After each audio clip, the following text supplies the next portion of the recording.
Welcome back. Day 2. Yesterday we studied what really makes us successful or not. And we said that the answer is power. That this whole program is about personal power. Being able to get yourself to take action and follow through. Did you do your exercise? Did you follow through on your journal yesterday? If you didn't, do not listen to this until you've done exercise from day number 1. If you did day number 1, you've gotten yourself to take some kind of action. You made a decision and you used your power. Maybe in a simple way. Maybe in a basic way.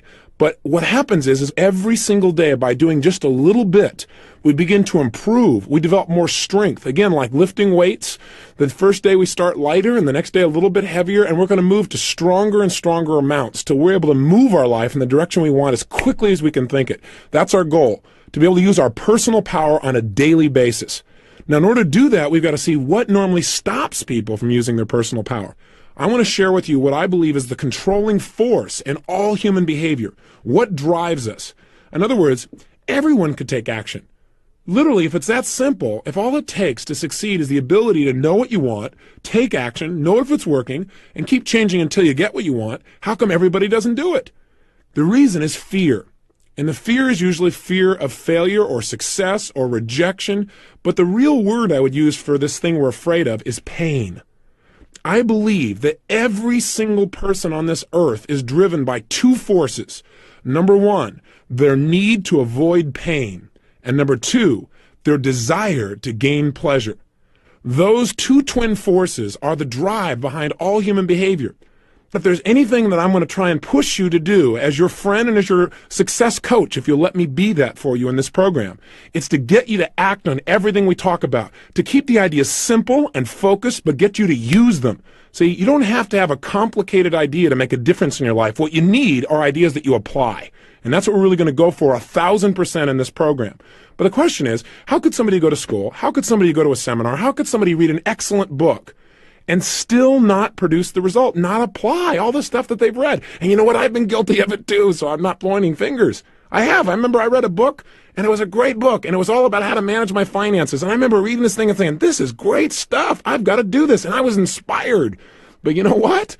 About a month later, I noticed I hadn't done anything on it. I just got caught up, doing things, and gosh, the phone was ringing, and I had to do this stuff at the house, and I had to handle this daily. I had to take out the trash, and besides that, my mom called and hadn't talked to her in a long time, and my son needed this, and you get caught up. You can't get caught up.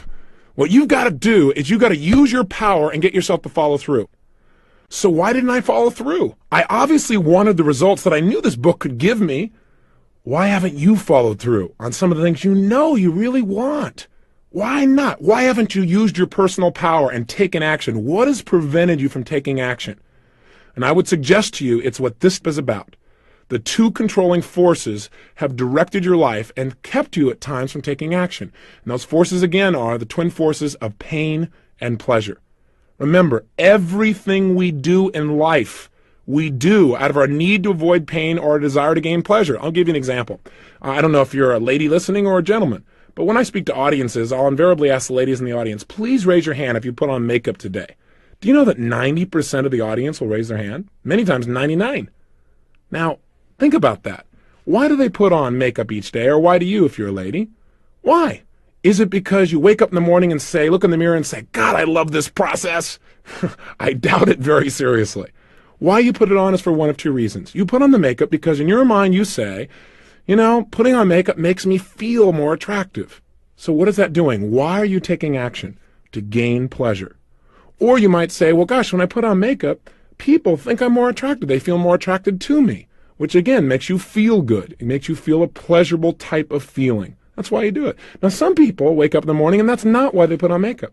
Some women wake up in the morning and they say, how come men don't have to do this? Right? But they still do it. Why? Because their brain says, well, if I don't put it on, somebody's going to say, what happened to your face? Right? And some people, of course, do it for a combination of the 2. The point is, the only reason they put it on is to avoid pain and to gain pleasure. Some combination of those things. Hey, have you ever procrastinated? You say, what a dumb question. Of course. What is procrastination? It's the opposite of using your personal power. It's being immobilized. It's needing to do something and not following through. I call it the silent killer because it grows on you. it just kind of creeps along until pretty soon it's taking control of your life. Pretty soon you find yourself immobilized in a bunch of areas and you don't even realize it. You don't even notice all the freedom you've given up just because of procrastination. So what is it though? Why do we procrastinate? Why do we not use our power? Let's figure out what stops us. The reason is when we procrastinate, it's because we think that taking action, whatever action we're putting off, that taking that action would be more painful than doing nothing or not taking action. That's the bottom line. In other words, by not taking action, we experience less pain than taking action. Now you might say, Tony, but if I take action, I could get the pleasure that would come from succeeding or having the job done. That may be true, but what's more real to you when you procrastinate is the pain you'll have to go through to get the job done. Isn't that true? Think about it. Don't take my word for these things. You got to take whatever I say and say, hey, that makes sense to me or it doesn't. Don't just buy anything I share with you. Think about it, make sure it makes sense to you. And once it does, then we've got to start making sure you use it. Now, let's look at the other side. Have you ever procrastinated for so long that at one point it reversed on you? Where all of a sudden your brain said, God, I got to do this. Because not doing it is more painful than just getting the job done. Haven't you been caught in that place? Were you ever one of those people that did your term paper like a week before, or maybe worse, the night before? The whole time doing the term paper was painful. But the night before you thought, if I don't have it done, it's going to be even more painful because I'm going to have to walk in there without it. And so all night long you experience pain of getting the job done. Common experience for too many people. Why? Because they haven't learned how to control the motivating forces of pain and pleasure. They are the controlling force of your life. Now, where else do they affect you? Well, let's take a look. Do you overeat? Some people say, well, I'm going to go on a diet. Yep, I'm just going to go out there and I'm going to starve myself and then I'm going to be real skinny. How often does that work? Now, I'd say slim and none. In fact, studies show that 95% of the people who go on a diet within 2 years have not only gained the weight back, but have also usually gained an additional 2 pounds beyond the weight they were on when they went on the diet in the first place. See, trying to create more pain in your life rarely works because I got to tell you something. The need to avoid pain is biological. It's built into your nervous system. Why? Because it's a survival mechanism. And your brain is going to fight like crazy anytime it sees that you're asking it to do something that's going to lead to pain. So what do we need to do to change our eating patterns? What do we need to do so we get permanent weight loss and we have the physical health we want? Well, the first thing I would do if I were you is I'd find some of the foods that you're obviously addicted to. In other words, foods that you eat on a regular basis and you eat them in excess. Why do you eat them in excess? You go, well, because when I was growing up, these and these things happened to me. No, that's not true. There's only one reason you eat more food than you should. Because it's pleasurable. Because you like to eat that chocolate. Because you think, could I have a chocolate? And you just go into a state where you got to have it. See, you associate deep, deep pleasure, and that's why you go for it. Now you say, yeah, but being fat is really painful. That's true. But the reason you ate the chocolate, because in that moment, what was more real to you? The pain of being fat or the pleasure of the chocolate? I would assume that it was the pleasure of the chocolate if you're overeating. So what we've got to do to make a change in our life is not go out and discipline ourselves, but to change what we link pleasure and what we link pain to. So what if you saw somebody that you were really attracted to and you wanted to be with them, you wanted to develop a relationship, but you didn't follow through? How come? Real simple, isn't it? Because you associated more pain to walking up and asking him for a date than not doing it. You thought, well, gosh, but if I could do it, I could have the pleasure. But which one was a more powerful motivating force? The pleasure of being in a relationship or the potential pain of being rejected? If you didn't follow through, we know the answer, don't we? The pain. And I'm here to tell you something that for years I would have probably argued with you if you would have said this to me, because I feel like I'm a real proactive person. But if there's anything that my research and human behavior has shown me time again and again and again, in most cases, pain, the need to avoid pain, is a greater motivator for people than the desire for pleasure. I hate to say that because I love to do things for proactive reasons, but I also have found that people do almost anything to avoid pain. Now, I got a question for you. What happens when two pains come up side by side? What happens when if you do something, it's going to be painful, but if you don't do it, it's going to be painful? Which action will you take? For example, you might say, well, gosh, if I don't go up to this lady and meet her, then I'll never meet her again. I'll never have a relationship, and I'll miss out, and you have the pain of that. But on the other side, your brain's saying, but if you do go up and she rejects you, my gosh, then you're really going to have pain. So what determines your behavior is which pain is more intense. Does that make sense? The challenge is this. Most people have not learned how to deal with it. Most of us don't consciously look at what we link pain and what we link pleasure to, and so our lives are in reaction instead of in control. So, for example, let's say you had a great relationship, somebody you really loved, gave 100%, as we started to talk about, and then all of a sudden one day something bad happens. They cheated on you, they left you, they lost interest, they were less motivated or attracted than you were. What happens for some people is they have this thing called pain at this moment. And what they link up in their mind is relationships equal pain. Now there's a problem, because also in their mind they have this other association in their nervous system, and that association is relationships equal pleasure. So what happens in the future? Well, for a long time this person will probably avoid relationships. They won't get too attracted, they won't express themselves real fully, or they'll be a little bit more closed down. Does this sound like somebody you know? Maybe somebody you know personally? And then what happens is eventually, maybe some of the pain wears off, and they see somebody and they get attracted or they develop a neat relationship and it starts to grow. But there's a point in the relationship when it's going really, really well, when all of a sudden that person begins to sabotage the relationship. Now, have you ever done that? Usually it's because inside your mind, something has happened and your brain's going, oh my gosh, I'm getting all this pleasure. But I know what's happening next. Relationships will equal pain eventually, so I better get out quick before the pain gets here. Now, I want you to realize that this idea of pain and pleasure doesn't just shape your emotional life, or whether, for example, you smoke cigarettes or overeat or whatever the case may be, but it affects every aspect of your life, every aspect, big things and little things. Sometimes business people say to me, boy, this pain-pleasure thing, this really affects my business, doesn't it? I said, affects your business? It's everything. It all comes down to people don't even buy the best product anymore. They buy the product they associate the most pleasure to and the least pain. All marketing is when you watch a commercial is them trying to get you to link pleasure to their product and pain to the competition. Management is understanding pain and pleasure. What drives somebody? Because if you want to motivate a human being, you got to find out what already motivates them. If you want to influence them, you got to find out what already influences them. What do they already link pain or pleasure to? I'll give you an example. I worked with a gentleman. He was one of the first people that I took on as a private client. Now I have a group of people that pay me between $1 and $4 million a year to personally coach them. I don't say that to impress you, but I want to impress upon you, these people will not pay that kind of money unless they get real results. And this man was the first client I took on, was a man who made $500 million in one day, one of the top financial traders in the world. That's pretty amazing. But then he went through this challenge. And the challenge was he couldn't get himself to make any money. For almost 9 straight months, he was losing money. And so he tried everything to turn things around. And pretty soon, as you might guess, he linked major pain to trading because every time he traded, he'd lose. His old identity was he was the best in the world. So he hired me to come in because he was at the point where he literally couldn't get himself to go into the office because going to the office equaled pain. Can you imagine someone that good being that shut down in what I would call learned helplessness? And the man was really a genius.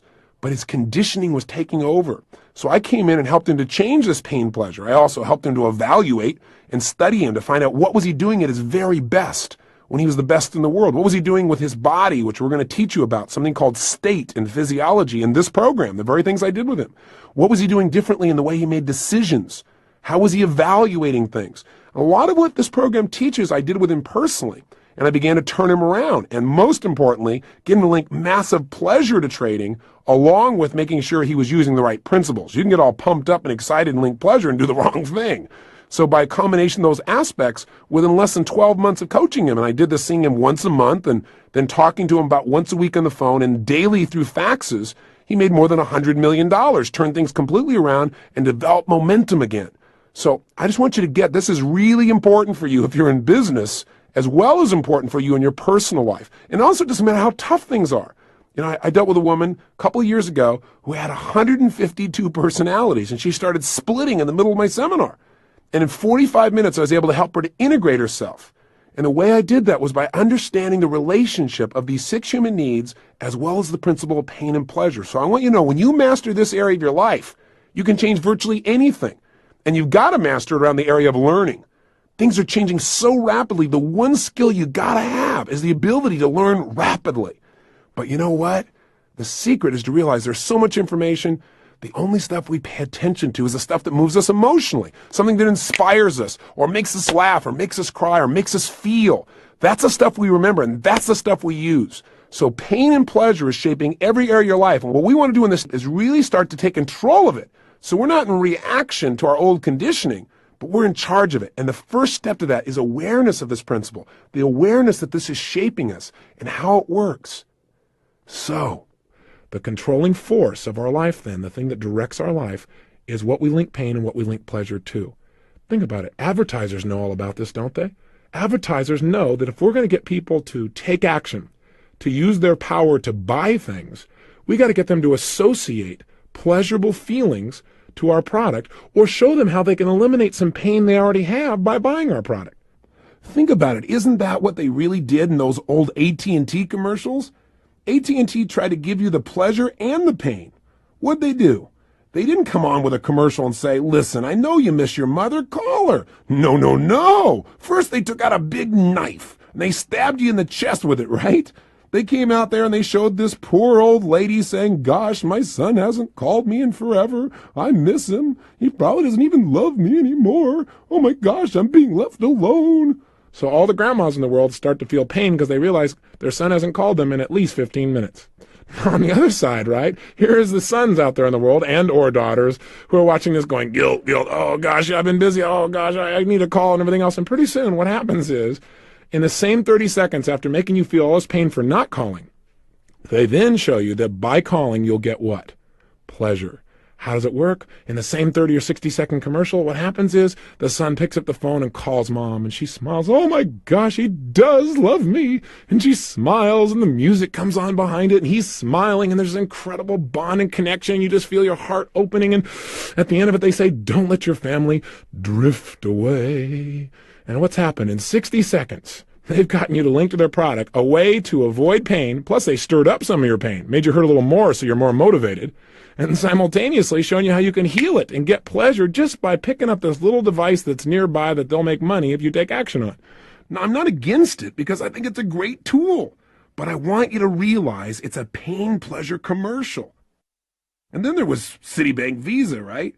It's interesting to see what Citibank used to motivate people versus, say, American Express and what they used. They both had two classic commercials. In the Citibank commercial, there's a dark background, and a man comes on, and he's got a lot of pain. And he says, yeah, I got the phone call. It's 4 o'clock in the morning. My father was having a heart attack. I had no money. Then all of a sudden it comes on, and the Citibank lady comes on with a smile and says, you know, we heard about his problem. And she said, we wanted to help. He called us. He told us what he needed the money for. We gave him the credit. It goes back to the man. Yeah, because of Citibank, I was there. I was there at my father's hospital bed, thanks to Citibank, people who care. Now, what's the implication here? Well, if you want to solve the pain in your life, just get a Citibank Visa, and they'll handle it. You need more money? Hey, just call. They'll handle it. They understand. Well, that's an interesting way of looking at things. On the other side, you got American Express, where you see two achiever type of people who are obviously quite successful, and they've lost their luggage. They're really in a painful state. They're kind of angry, and all of a sudden the man turns to his wife, being the loving man that he is, and says, honey, forget about the luggage. Let's just go buy things. Do you have your American Express card? Great. And they go on the shopping spree, and they buy everything, and they're in Greece, and they're overlooking the water. And all of a sudden the man turns to the woman and says, gosh, I wonder where the luggage is. And she just begins to laugh and says, who cares? And on the stage comes the American Express card. So what do? You associate, God, if you got an American Express card, you're going to go to Greece. Your husband's going to buy you things. You're going to be in an incredible place. The bottom line is it works. It absolutely works. Advertisers in this country spend billions of dollars because they understand that in 60 seconds they can change our behavior with a little repetition just by changing what we link pain to and what we link pleasure to. That's it. Pain and pleasure are the biggest motivators. And of the two, again, I must say, we will do more to avoid pain, usually, than we ever will to gain pleasure. I mean, think about it. Which would you work harder for? To save $25,000, save it up, or to keep somebody from stealing $25,000 from you? I would say usually you'll do more to avoid the pain. Most people in life, in fact, don't succeed until they have enough pain. I mean, think about it. Some of the greatest success stories that we could talk about are people that finally hit rock bottom where they had so much pain they couldn't stand anymore, and that drove them for the pleasure of success. You know, there are all kinds of stories. Og Mandino is a gentleman. I really enjoy his books. I don't know if you've read them, but they're worth picking up. One is called The Greatest Salesman in the World. Here's a gentleman who hit rock bottom, who was an absolute drunk, who was living out on the streets, who had no future, who the only way he could stay warm during the winter was to wander into the libraries.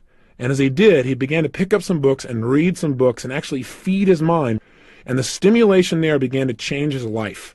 And what happened was he felt that he had so much pain in his life that that was it, that he was no longer willing to experience that. And in his mind, he saw that there was a way to gain pleasure by developing himself, by growing. He eventually went to work for W. Clement Stone and became the editor-in-chief of Success magazine. We already talked about Lee Iacocca and how his pain drove him to success. I mean, think about it. What are some of the things you've missed out on in your life simply because, even though you wanted the pleasure of achieving them or obtaining them or making those things happen, your brain also said, yeah, but it could lead to pain, and that pain stopped you from following through, using your power and getting the results. Has it happened more than once in your life? You and I both know it has. So how can we use this understanding of the controlling force? How can we use the understanding that pain is a greater motivator than even pleasure? Well, the way to use it is to begin to understand that in any moment in time, our reality is based on whatever we focus on. That is, at any moment in time, whatever you focus on is what's most real to you.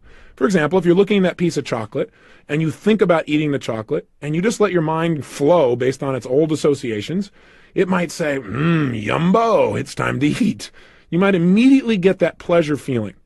And as long as you focus on the pleasure you're going to get, and that is your primary focus, and that's what's most real to you, then you're going to be drawn towards the chocolate.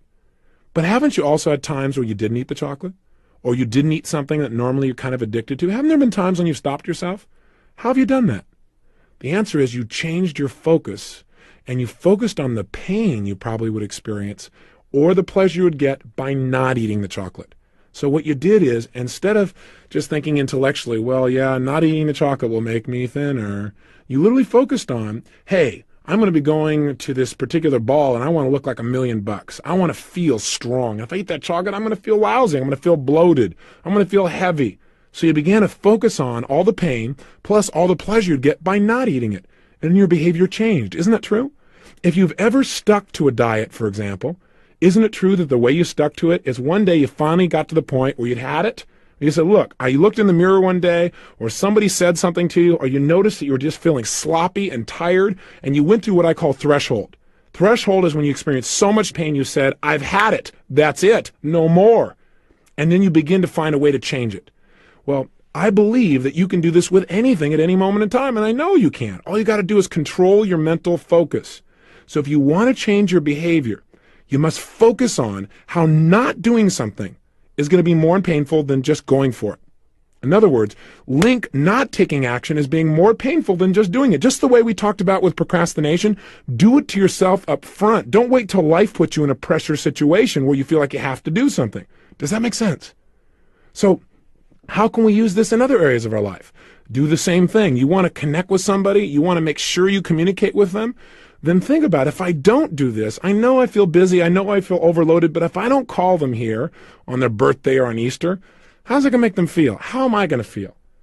You know, that would be painful. If I just made the call and I connect with them and they feel appreciated, how's that going to make me feel? Pleasurable. Use pain and pleasure instead of having pain and pleasure use you. That's the secret to success. You do that and you're in control of your life. You don't do that and life controls you. And unfortunately for most people, life controls them. So let's change it. Step number 1 is just getting clear that this is the controlling force of your life. If there's anything you want to do and you can't figure out why you're not doing it, there's a simple answer. You link more pain to doing it than not doing it. Hey, if you don't have enough money, for example, I know that's an issue for a lot of people. It was for a good deal of my life. If you don't have money, there's only one reason. You link more pain to having more money than to not having it.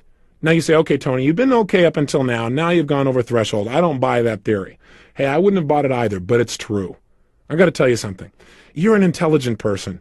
You have the ability to produce results. You had enough personal power to make a phone call, put your money on the line, and now you're following through and listening to it. You're in that top 1/10 of 1%, literally.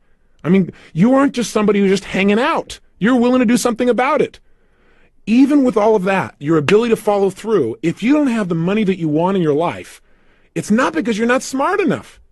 It's not because you don't have the ability. It's not because there isn't money available. There's plenty of money in the world. If you don't have any, that's because there's something inside of you that you link pain to having it. And the reason I say that is I don't care who it is that I've interviewed or modeled or done a personal consultation with. If they have got a lack of abundance financially, it's because of two things. Number one, they absolutely in their gut, somewhere in their subconscious mind, they think money is going to mean pain. That if I have money, then what's going to happen is to get it, oh gosh, I'm going to have to put out all this effort and that'll be so painful. After all, I'm kind of comfortable where I am. Yeah, I'd like more money, but, I'm kind of feeling pretty good here. And I'm feeling pretty pleasurable here, but God, having money will take some pain, so they don't follow through. Or, in order to have money, you've got to take advantage of other people. And that person has that belief. And you and I, we're not going to take advantage of people. In our gut, we wouldn't allow ourselves to do that. That would be ultimate pain for most of us.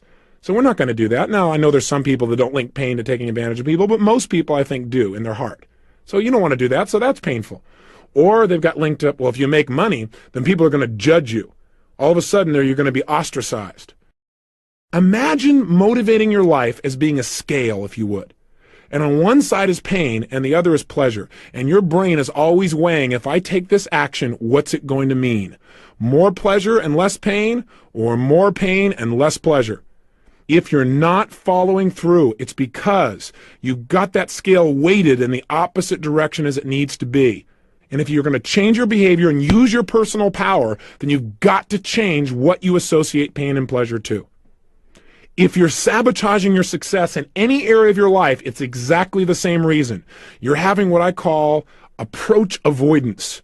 That is, you have a mixed set of associations about pain and pleasure. As I gave you the earlier example, in a relationship, I want to be in a relationship. It'll mean pleasure. But then you get into it and you start to notice some things and your brain says, oh, it might end. It might mean pain. And so you start to make relationships work and you sabotage them. You may do the same thing financially. I want money because money will mean for me maybe more freedom, or I could give to my friends, or I could buy my kids something, or I could travel the world, or I could learn something new, or I could hire this best coach in the world to do something for me. And yet at the same time, your brain's going, yeah, but then I'll get judged, or yeah, I'll have to give up all this stuff, or I'll have no time with my family and all this pain. And so you don't follow through and you begin to sabotage financially. If you're going to change that once and for all, forever, you've got to right now decide that you control the focus of your mind. And that if you're not following through, all you have to do is focus on what's the pain I'm going to have if I don't do this. Most of us focus on, well, what will be the pain if I take action? And we keep ourselves from using our personal power. Your focus has to be, what will be the pain if I don't do it? What will be the ultimate price if I don't follow through? What will it cost me emotionally, spiritually, physically, financially, in my life? What will happen to the juice and passion of my life if I don't follow through? If you start asking those questions, you'll be able to motivate yourself. And when we get into the goal setting workshop in this program, you're going to find that I'm going to show you not only how to set goals and find out why you're going for them, which most people don't know, which is why they don't follow through. They just set up a goal. I want to be rich. I want to be happy. I want a better job. I want a better relationship. We're going to get the reasons that'll drive you, but we're also going to have you really focus on, hey, what's going to be the cost if you don't do it? We're going to use this powerful force within us to create lifelong success. I know I've said some of the same basic ideas over and over again. Repetition is the mother of skill, and I hope you listen to this again. I want you to hammer into yourself, if you will, anchor into yourself, that you're in control and that you have the ability to change your focus and therefore change your behavior instantly by learning to control pain and pleasure and what you link them to. So let me give you an assignment, and then tomorrow we're going to show you how to make changes rapidly, but let's make some changes right now, okay? Take out your journal. I want you to write down 4 actions that you need to take in your life that you've been putting off. Now, I know you made some decisions a day or so ago, but I want you to look at 4 more things. What are 4 actions that you need to take? Maybe you need to lose some weight. Maybe you need to stop smoking. Maybe what you need to do is need to make a phone call you haven't followed through on. Maybe it's initiating a new job interview for you. Maybe what it is communicating to somebody that you really, really are attracted. Or maybe it's you're in a relationship with somebody and you haven't communicated how much you really love them in a long time, real directly. You're kind of taking it for granted. I don't know what it is. But I want you right now to write down what are 4 actions that you could take immediately that you've been putting off. You know you should take, but you haven't done it. Again, make these 4 different than the ones you already did yesterday. Don't go, oh, I did 2 of them yesterday, so that means I have to do 2 more today. No, remember I said each day we're going to do a little more? We're going to increase the weights. We're going to develop more muscle, more will, more power. That's what we're doing right now. So you're going to write down 4 new actions, right? 4 simple actions that you're going to take. And then what I want you to do is I want you to be honest with yourself. I want you to write down under each action that you've not taken that you know you should. I want you to write down, what is the pain that you associate that's kept you from taking action in the past? Let's just get clear. Because I guarantee you that if you've not taken action, it's because you associated more pain to taking action than not. Okay, you've heard that about 19 times, but you're going to hear it again and again until you start to use it. You know, I once heard a story about this great minister, and people came to his church and they listened to him, give this great sermon. And it was a phenomenal sermon. And then they came back the next week and he got up and gave the same sermon. And the third week it was the same sermon. And after about 5 sermons in a row of the exact same sermon, a couple of the elders in the church decided to pull the minister aside and see if he was okay. And they said, "Sir, I don't know quite how to communicate this to you, but are you aware that some of what you've been saying has been pretty much identical as to what you said the last week and the week before and the week before?" And the minister just smiled very calmly. He said, "Oh, I'm glad you noticed." They said, "Well, why are you doing that?" He said, "I'm going to keep doing this sermon until you guys start applying it." So if I sound like I'm giving a sermon that sounds like the same one, it is. We're going to make sure you apply it and make sure you embed it. So 1, write down the 4 actions. 2, make sure you write down what is the pain that you've associated with doing this in the past, and just be honest with yourself. And if you say, "Tony, I have no pain associated to it," well, then think a little stronger. Maybe the pain is simple. Maybe it's like, well, the pain of taking the time. It'd be more painful to take the time to do it than other things you're really more caught up in and that you think will give you more pleasure. But write it down. 3rd step, I want you to write down all the pleasure you've gotten by not following through. Because sometimes by not following through, it's giving you pleasure too. You go, "Well, I don't understand." Well, let's say, for example, you think you should lose some weight. And that specifically, in order to get that done, one of the actions you should take is to stop eating mass quantities of chocolate or sugar or cake or whatever it is, okay? Now, why haven't you done that? Well, answer number 1, because you associate pain to dieting. In fact, what are the first 3 letters in the word diet? That ought to give you a clue why most people want to avoid it. Right? They feel like they're dying. The bottom line is that's kind of painful. So what have you done? You've associated taking something away. Loss equals pain for most of us. If we feel like we're losing something or giving something up, we feel like losing weight, it's going to be painful. So you go, "Well, gosh, I would be taking something away. I would be taking away things I used to have pleasure eating." So that's pain. What are all the pains you would associate? Step 3, what's the pleasure you get by still eating? Well, you get the pleasure of eating chocolate. You get that momentary feeling inside. So that's step number 3. Step number 4, I want you to write down the opposite. What do I mean by that? What I mean is I want you to write down what it will cost you if you don't change. That is, if you don't stop eating chocolate in mass quantities, if you don't stop smoking, if you don't make that phone call that you know you need to make, if you don't start consistently working out each day, if you don't go out and really make an effort, even though it may be difficult, to get through to that person who in the past has made you mad. If you don't do that, what's it going to cost you? And be honest with yourself. What will it cost you over the next 2, 3, 4, or 5 years? What's it going to cost you emotionally? What's it going to cost you in your self-image? What will it cost you in your physical energy level? What will it cost you in your feelings of self-esteem? What will it cost you financially? What will it cost you in your direct relationships with the people you care about most? And I really want you to hone it down. And how does that make you feel? In other words, don't just go, "Well, it'll cost me money. Well, I will be fat." That's not enough. You got to remember, what drives us are our emotions, not just our intellect. So get emotional about it. What will it cost you, and how would that make you feel to not get those results in your life over the next 2, 3, 4, or 5 years? And here's the final key. Take the final step, and that is, under each of these 4 actions, write down what will you gain by taking this action right now. What are all the things you'll gain? And make a huge list that will really drive you emotionally. Hey, I'll gain the feelings of being in control of my life. I'll gain the feelings of knowing that I'm in charge. I'll gain a level of self-confidence. I'll gain physical energy and health. I'll gain stronger relationships. I'll develop more willpower that I can use in every other area of my life. I'll gain. My life will be better in all these ways now and over the next 2, 3, 4, 5 years by taking this action. In other words, look at the impact of these things, present and long term. So let me leave you with this for today. There are 2 things that control our lives: the carrot and the stick. The stick is pain and the carrot is pleasure. Use the 2 of them to point yourself, because if you don't, there are plenty of other people in this world who are paid large sums of money to direct you. Advertisers do it.